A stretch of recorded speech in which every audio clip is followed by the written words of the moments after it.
Hello, everybody, and welcome to the Michael and Patty Show, living in Prince Edward Island, where we cover real estate and Prince Edward Island-related topics and offer our about 40 years of nothing but PEI real estate experience to you, our podcast listeners. How's Patty doing today? I'm doing very well. How are you doing, Michael? I'm doing exceptionally well, Patty. Probably just a little better than you today. Of course. You are a one-upper, so I understand.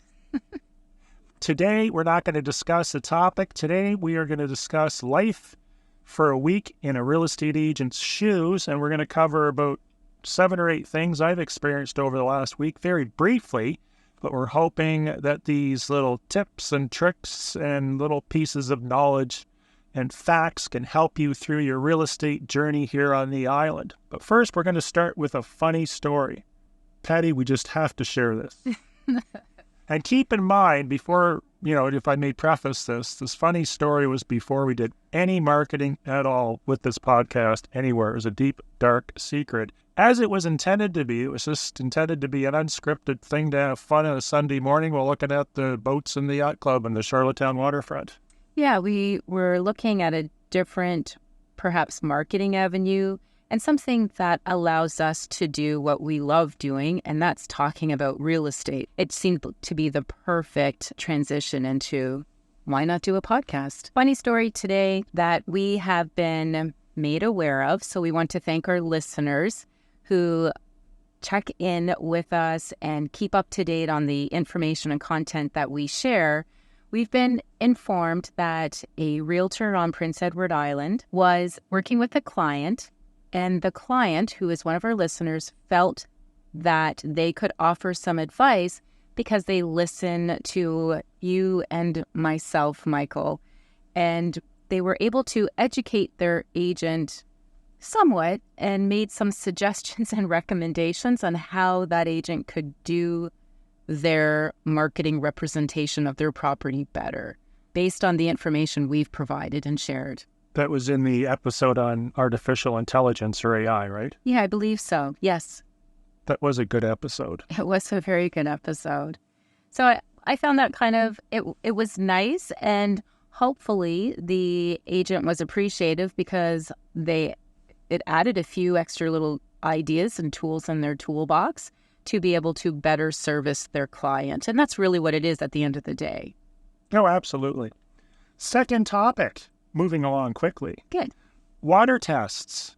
I've often thought, just stepping back here for a moment, you buy a property, typically in the purchase and sale, it says that a water test is to be done.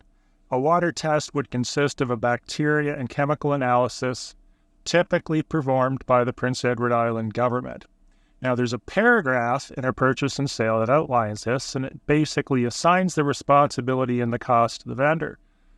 Cost is negligible because now unless they've changed it, they're not charging for water tests, correct? Correct. Personal, yes, if you're just going to do a water test on your own property. Right. So your water test now is free. It was close to free before. All you have to pay for is someone to take the sample. Now, I've often thought that when they do these water tests, it just looks like something, the reports look like something someone created in Microsoft Word and whipped up. And I thought if someone was fraudulent, it wouldn't be difficult to produce a water test that was invalid, but fraudulently looking like you had a good test because it's not signed, it's not notarized or witnessed, it's just a printout from a computer, conceivably. Well, recently, Patty and I have discovered that just that has happened at least a couple of times where real estate agents either were involved with or had knowledge of fake water tests being used and allowed the property to convey itself. Patty also said 99.99% of the time, people you're dealing with in real estate are honest, but sometimes that dollar might get ahead of their ethics and morals. Wouldn't you agree? Yeah, and there's more than just the documents, Michael. I mean, so when you were discussing the clause, water samples are to be collected by a third party who does not have a vested interest in the sale of the property. And unfortunately, we're trusting that whoever the seller has do the water test is going to be something that's valid, accurate, and actually done from that particular home. Now, I do know, and it's been in the last year and a bit, that there has been a water sample collected from another property and passed off as if it was done on the subject sale property. Because the vendor knew their water was contaminated. Correct. Or wouldn't pass. Correct. What you and I discussed, and we wanted to just convey this, and this is more for our buyer listeners today, is perhaps you could request from your agent that the water sample is done by a plumber or a professional or a water test company to avoid any issues. Now, like Michael said, 99.9% of the time, you're not going to come across. Most people are of good faith, goodwill. They do not misrepresent, the tests. They take our contracts very seriously.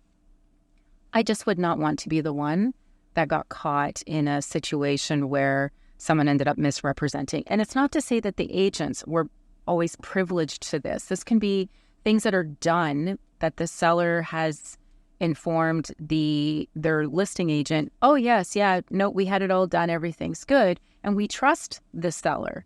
So I just feel if our I's are dotted or T's are crossed in our contract, request a professional do the testing, then we save ourselves, everybody, any problems. So how can we negate this problem ever happening in the future? In my opinion, what we can do is we can either reword the water test paragraph, which has been reworded a bunch of times. In past, they had wording that referred to problems, and then they said that the vendor may fix the issues. Well, may is a word that also would mean may not, so they had to fix that.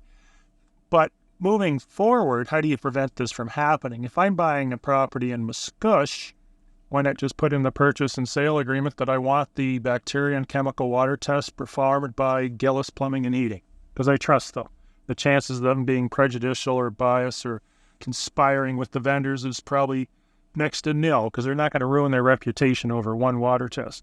Name who does it if you know a plumber in the area. Alternatively, just say it has to be done by a licensed plumber. I would agree. Not the brother, uncle, sister, aunt down the street. Yes, I would agree. Good. Moving on. Survey markers and finding them and how this can be poison in a lawsuit. Another deal I dealt with there this week, the purchaser wanted a survey done to show where the 4 pins were on this waterfront lot. The vendors or the owner said we're not paying the $1,800, including taxes, to get that done. So the purchaser's agent said he would go out there with a metal detector and identify where the pins were. What's the problem in this little exercise? Well, you're assuming liability and trusting that the pins were never relocated would be the first thing, because it is not unheard of on the island that people would just take their pins out so they can cut their grass, and yeah, that's about where I pulled it from and put it back in. That's one big issue.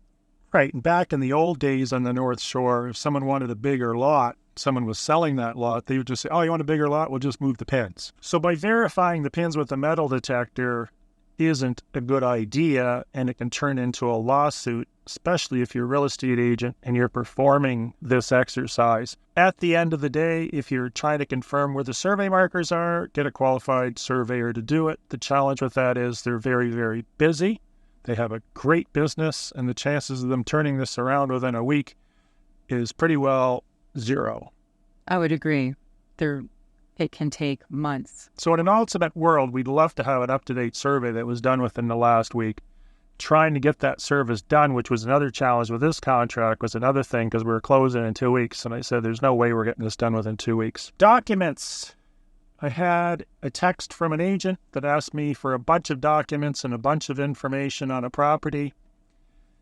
And I just wanted to share with our podcast listeners, and you know this, Patty, that with every listing, there usually is, if the listing has been inputted properly, a whole list of documents. So if you're looking at a property in PEI as a buyer, or if you're selling as a buyer, get your agent to download all those documents, which you're not going to be privy to on realtor.ca. As a seller, you want to make sure that those documents aren't providing or shadowing with a negative light over your property, not including deficiencies and bad things. So when potential purchasers look at it, they're looking at documents, they may be misconstruing, they're misinterpreting them.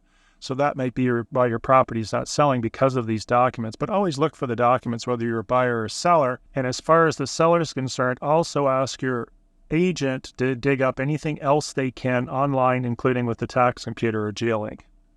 Absolutely. And I've also been asked quite a few times over, say, the last month for documentation that I, as part of my listing package, do provide as additional documents. It, again, back to our listeners, if you're a seller and you have a realtor representing you with your property on the MLS, ask them if there are documents attached, because the more information that a buyer's agent can provide to a buyer client will help them make an informed and hopefully the decision to move forward with your property. So these documents can be also public on MLS, but it is an extra field that the real estate office has to check. So again, that is something a listing agent can make. They don't show up on realtor.ca. They can. There is a little box now that's been made available to us this year. Okay. In the past, that hasn't done it. Correct. Just share it on Paragon, which is their internal system. So the documents you're going to find attached to a listing could be the survey, plot plan, deed, restrictive protective covenants, maybe electrical bill, utility bills. There could be an addendum or maybe some additional marketing material pertaining to the property, features, engineering feats, floor plans, additional pictures, link to pictures. All these documents have to be under 10 megabytes unless they've changed that too. No. You may find a document that has a bunch of links to documents that are bigger than 10 megabytes. For instance, some home inspections may be attached. Anything else? No, I think you've pretty much covered. Septic receipts, water tests. You could attach that. Agreements for HOA agreements. All kinds of juicy Covenants. stuff. I already said that. Did you get? Yeah. Okay. Anything else? Your list was quite extensive. So all kinds of great stuff can be attached. Ortho photos, which are like a satellite view with the property lines. The list goes on, but there should be stuff attached to the listing. On to the next exciting subject, which we've covered in depth on a podcast on its own, is septic classes. I had a new agent, putting an offer in on a property, and it perked at category 2, and I asked him if he knew what category 3 was, and he didn't really understand, which is fair enough. But basically what you do when you buy a piece of land is you have a percolation test done, and this is the important part, in the areas that you're going to be using for septic. Sometimes you get people saying, has a perk test been done on 100 acres? Which is kind of a silly question. Yeah, I'd agree. Because it could have been done anywhere. Obviously, they're going to do it in the best part, which is, a quarter mile from where you're building. A perk test needs to be done where the septic field is going to go in. The results come back as 1, 2, 3. Anything over 3 is just you're underwater pretty well. So 1 is perfect. 2, you need to add some fill. 3 is an engineered system. The question was, what is an engineered system? An engineered system is just what it sounds like. An engineer creates a septic system because the property is not percolating well, or the water table is high, or it's on the verge of being marsh. So an engineered system, you're going from, category 1, $0. Category 2 could be a few $1,000s for fill. Category 3, it could be $25,000, $35,000 plus or minus. But not only that, but you could have a lift station, pumps, electrical situation where you're bringing in electricians, and now you have to maintain all these systems, and there could be a 6-foot giant anthill in your backyard, which looks horrible. Anything else about engineered systems? No, I was going to say the Cat 4s, don't dismiss if someone wanted to create a Shrek-like amusement park, a Cat 4 would be the perfect piece of land to do that with. Right. And there is a document that explains the different categories of soils, but you'd have to be a biologist to understand it, or whoever deals in soils. Yes, yeah. Next, I had an offer come in. I listed a structure. Well, we'll call it a cottage. And the cottage came with an extra lot. Now, as we've discussed before, every property in PEI typically has its own PID number, which is like a serial number. So with this particular cottage, we had PID 1 and PID number 2. Number 2 was the vacant lot. So when they wrote this offer, there was an error on the MLS in that the admins didn't bother to put on the second PID number, but they did indicate the acreage correctly because it was just under an acre. These lots singularly are about a half an acre. So the math doesn't add up. There's one PID number, yet it's an acre. As it turns out, they were offering on a vacant lot, which if we left this offer the way it was, the vendors would have been laughing all the way to the bank because they would have sold a vacant lot for hundreds of thousands of dollars, and it was probably only worth a quarter of that. It's not good. Being the honest real estate agents that we are, we disclosed this, amended the deal, and fixed it. But I have been involved in other deals where my clients were lawyers, and they said, leave it the way it is. They offered on X. We responded to X. If that's what they're buying is X. If they want the rest of the property, they can pay more. Yes, and I've also been told a story when I first got into real estate of the complete wrong parcel being sold. It was the one down the road or something, ended up being the one that transacted. And the buyers didn't realize because they were off island until they got here, no, that's not your parcel that you bought. You bought this one down the road. There's all kinds of stories of people buying properties at the opposite end of a road, or they saw a for sale sign in the lot that was 3 lots down. The stories go on forever. Just make sure what you're buying, you have the proper PID number or numbers pertaining to what you're interested in buying. Yeah, the buyer needs to take responsibility as well to, as part of your contract agreement, make sure that your realtor has the geomap so that you can see, yes, this coincides with what I understand I am purchasing.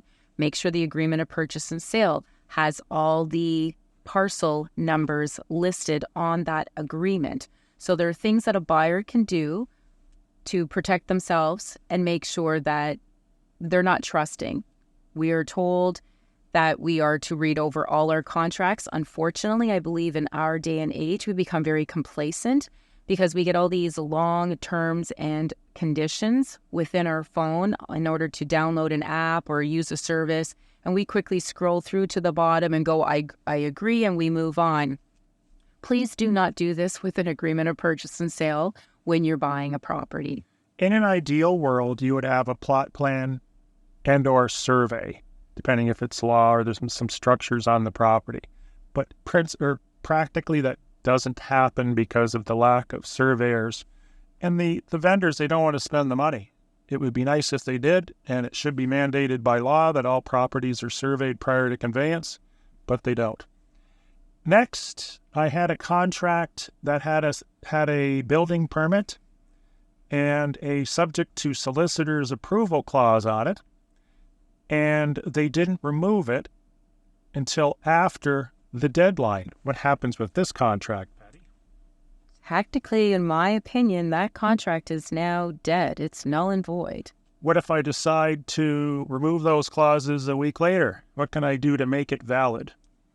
There is a clause that a realtor can insert into the contract. It would have to be an amendment, and it would have to acknowledge that both parties are in agreement that this contract is still valid and an active binding agreement of purchase and sale. But they would both have to sign that amendment. You're rebinding the contract, Correct. Which would require mutual consent. Moving on.